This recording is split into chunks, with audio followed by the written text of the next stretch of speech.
Have you started experiencing shooting pains in your legs and you're wondering what is going on? Well, then this video is for you today. So we have had many people coming into the clinic recently who have had a sudden onset of shooting pain in the legs and have had a lot of questions about it. So we decided to make two videos. The first video is going to be the one we're doing today, and that is if you have shooting pain in one leg. The next video we're going to do is if you have shooting pain in both legs. So if you are experiencing symptoms in one leg, then please stay here and watch the rest of this video. If not, I encourage you to hop on over to the other video where we talk about what's most common if you have symptoms in both your legs.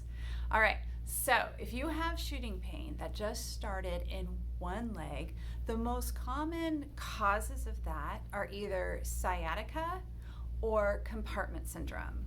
And we're going to talk about both of those today. Now, the primary one we see in the clinic, because it just tends to be more common overall, is sciatica. And that is when you have an impingement or a squeezing or a pinching off of the sciatic nerve. Where's the sciatic nerve? So it starts from some nerve roots that are in your lumbar spine, so in your low back. It travels down through your buttocks and down the back of your leg. At your knee, on kind of the side of your knee a little bit, it splits into two different branches there. So a couple things about that. You can have impingement of the sciatic nerve at anywhere along its course, and you might have symptoms anywhere along its course, okay? So think of it like a hose, right? So if you pinch the hose right at where it starts, right, you're still gonna see the symptoms, the decreased water coming out of it down below where the water's coming out, right? But if you squeeze it halfway through the hose, you're still gonna see those symptoms down at the bottom where the water's coming out, right? So you can have an impingement or a squeezing of that sciatic nerve anywhere along the course, and it can cause symptoms down into your lower leg and foot, all right? Now, most commonly in the back, what we see is that there's an impingement or a squeezing of that sciatic nerve due to a herniated disc. So that's when your disc is sticking outside of the shell it's supposed to be in, and it's putting pressure on those nerve roots, which are then going to go in to form the sciatic nerve. So again, you have pain all the way down into your leg potentially. But the probably most common area I see in the clinic is where the sciatic nerve is actually getting pinched in your buttocks. So there's a muscle in your butt that's called the piriformis, and the sciatic nerve either goes underneath the piriformis, through the piriformis, or on top of the piriformis. How do you know which one you have? Well, you don't. Because it's about a third of the population that has each of them. It's kind of weird. It's the one thing that we found, or one of the main things that we found in anatomy that's can be different from person to person and still be quote unquote normal. Now, think about if you feel like your hip is tight and it doesn't move correctly and the sciatic nerve is traveling through that piriformis, can you see where maybe that would cause some of that pinching or that squeezing and those symptoms that you're feeling down in your lower leg or foot? So that's the most common cause of where we see it. The probably third most common place where I see it get impinged is actually where it's at the knee, because kind of on the side of the knee, you have the fibula, which is the little bone that's in your calf. Well, I mean, it's not really little, it's really long, but it's littler than the tibia. The tibia is the big one, the fibula is the small one. All right, and at the fibular head, so at the very top of the fibula, the sciatic nerve is actually splitting into its two branches that go down into your foot. This is a very common cause of impingement, usually because the knee's not moving correctly or the knee has had too much force put on it through some pivoting or shifting type activities.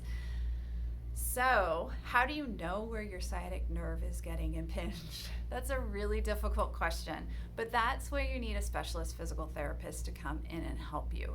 You need to be able to get an accurate diagnosis of where your symptoms are starting from so that you know the best form of treatment. Because if you just assume that your sciatic nerve is getting impinged at your low back, and it's not, it's getting pinched somewhere else, then treating your low back is not going to actually do you any good, right? So that makes sense, right? Now, Do some people have impingements at multiple locations? Yes, I have definitely seen that too.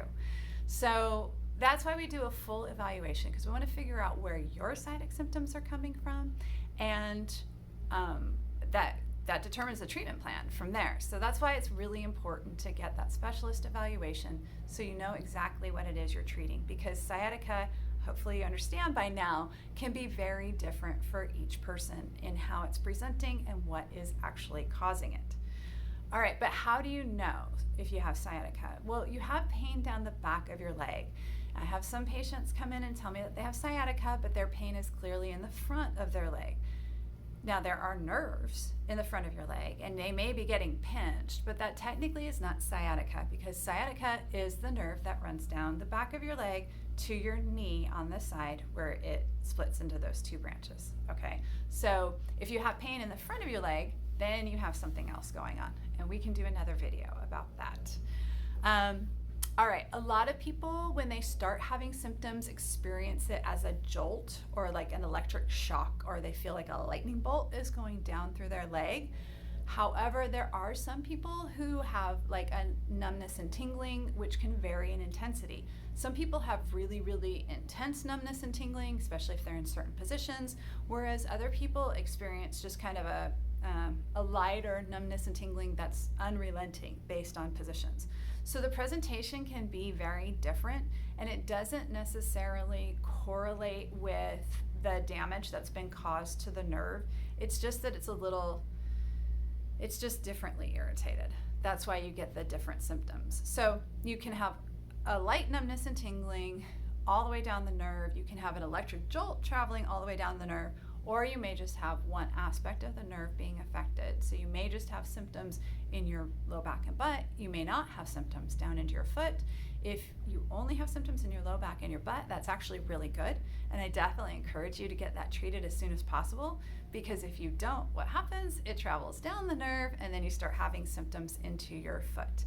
And that's usually when people come to see me, because they have decided that I can't live with this anymore and it's not going away.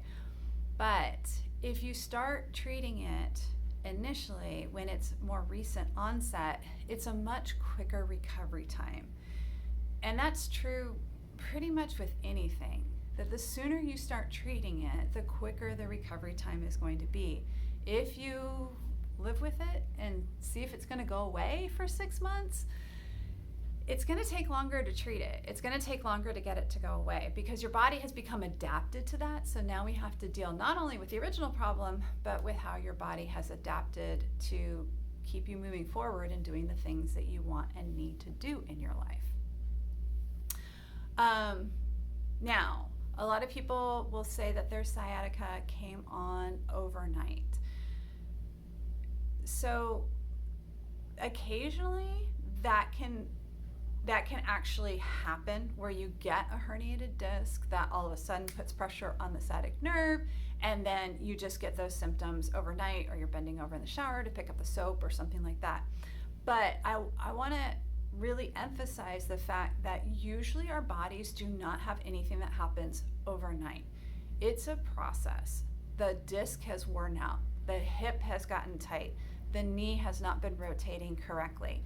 And usually as we talk to people during the evaluation and point these things out and talk to them and kind of dig more into that history, we find that, oh yeah, actually the knee hasn't been moving correctly for 5 years. And it just happened overnight that the pinching happened, and now it's affecting the sciatic nerve.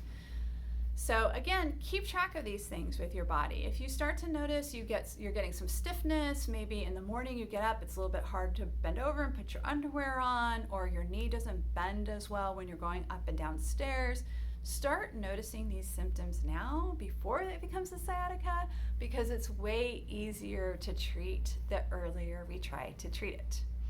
All right, so that's sciatica. Now, the other thing that we commonly see if it's shooting pain in the leg that's only down one leg is a compartment syndrome. So in your legs, you have different compartments, which are inside the compartments are the muscles, the blood vessels, the nerves, and everything that are in that part of the leg, but it's all surrounded by this fascial sheath. So What is fascia? So if you've ever had a raw steak and tried to pull the fat off of the meat, and there's that white stringy stuff inside in the middle that makes it really hard to pull it off, that's fascia. And just like the steak has fascia, we have fascia too. Literally from the top of our head to the tip of our toes, we have fascia everywhere in our bodies. But in the legs, we also see this in the arms, but it's less common in the arms. In the legs, we see these compartments formed. Particularly, there's one in the back of the calf, and there's one on each side of that big shin bone, which is called the tibia, but that big shin bone, there's one on each side of that. So what happens is the muscles, the nerves and the blood vessels that are in that compartment somehow get injured. So maybe think of it kind of like a bruising, like a fall, a twisting of the ankle, something like that. So they get injured and they have increased swelling, okay?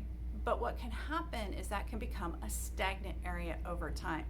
We get so much swelling that it's like a balloon that's maximally expanded, and the fascia can only expand so much, so it starts to become stagnant. And that inflammation just keeps percolating and percolating, getting more and more, and your body is not able to deal with it fast enough. So what you see with a compartment syndrome is usually a hot area, a red area, a very irritated area. It usually does happen pretty quickly. So usually there, like I said, there will be a sprained ankle, there will be a bruise, there will be something that started this in the first place. And then within 3 to 5 days, you start noticing that this part of your leg is red, hot, swollen, irritated. Usually, obviously, it's painful to walk because there's so much inflammation in that area. And your body is just not able to keep up. Now, a compartment syndrome is a super, super serious thing. Please, if you notice redness, swelling, heat in one particular area of your leg, and you've had a recent injury like a bruise or an ankle sprain or something like that, I need you to reach out to someone. We can definitely hop on a phone call and see if this sounds like what you have, because if you do, you need to have it evaluated by a doctor just as quickly as possible. A compartment syndrome can become a very, very dangerous situation very, very quickly, and it needs to be addressed immediately. So usually if it's gotten to the point where it needs to be addressed, they're going to try some medications first to help your body deal with that swelling and that inflammation before the body totally just starts walling off that area, which literally will happen. At that point, you're looking at like a surgical intervention or something like that. So that's why, especially with a compartment syndrome, it is really important to deal with it as soon as possible. At least get in touch with your doctor and talk to them. I'm not saying you have to go to the emergency room, okay, you guys? You're not bleeding, you're not gonna die right now, so you don't have to go to the emergency room. But you do need to either get in touch with us, let's hop on a phone call and see if this is what's going on with you, or I need you to get in touch with your doctor and get in to see them as quickly as possible, or get on the phone call, because we don't want to let a compartment syndrome sit for too long. That will become much more difficult to deal with as the symptoms progress. Now, if we catch it in here within the clinic within the first couple days, we can assess if it is something that can be dealt with through manual therapy techniques, or if it has gotten to the point that it needs medication. And again, it's a matter of feeling and looking and seeing. If your body is starting to wall off that area and ignore that area and stop healing it, then we're gonna need some medication on board to help your body be able to deal with that inflammation. So this one is a matter of gradients. Can we deal with it? Yes, if it's in the earlier phases. If it's gotten too far progressed and the body's starting to wall that area off, we are gonna need some help with some medication or something like that. We really don't want it to become a surgical case. I haven't seen any of those personally, but I have colleagues who have seen people who thought, oh, it's gonna get better. As long as I keep working out, it'll help increase the blood flow. Actually, working out makes it worse. And that's a good thing to look for too, right? If working out makes your symptoms worse, so you have increased pain after you do it, then again, your body's not processing that inflammation and it's not getting everything moved out correctly. That's really, that's a bad sign. Movement is life, you guys. So if you're moving normally, then everything should be healing normally. So when movement is causing increased pain or dysfunction, then we definitely have a problem and we need to address it sooner rather than later. So if you have any questions about this particular issue, so shooting pain down one leg, please drop a comment below. Be happy to make another video and explain that to you. If you'd like to talk to us directly, you can feel free to give us a call. We would love to talk to you about what's going on and hear more about your story. And if you have pain in both legs, make sure you watch the next video so you can learn more about that. All right, have a great day, everyone.